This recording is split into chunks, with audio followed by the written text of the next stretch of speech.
মাছে কি বানাচ্ছো? এই যে পোস্ত দিয়ে, সর্ষে পোস্ত দিয়ে ভাপা বানাবো।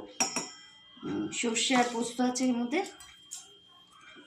কাঁচা লঙ্কা দিয়ে দিলাম কটা।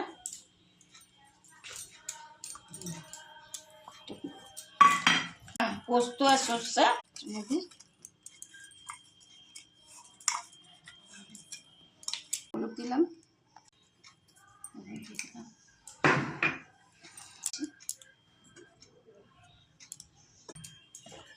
তেল দিয়ে দেবো পুঁতে দিলাম, কাঁচা লঙ্কা দিয়ে দিলাম। এটা 5 মিনিট বসালাম, ভাপা করবো।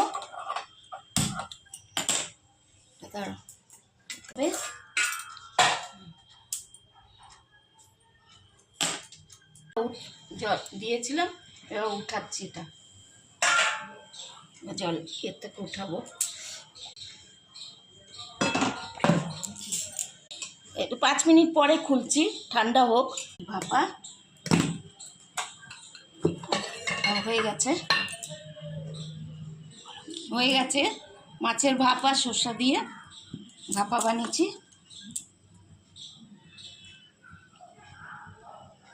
চলো বন্ধুরা, আবার দেখাচ্ছে পরে।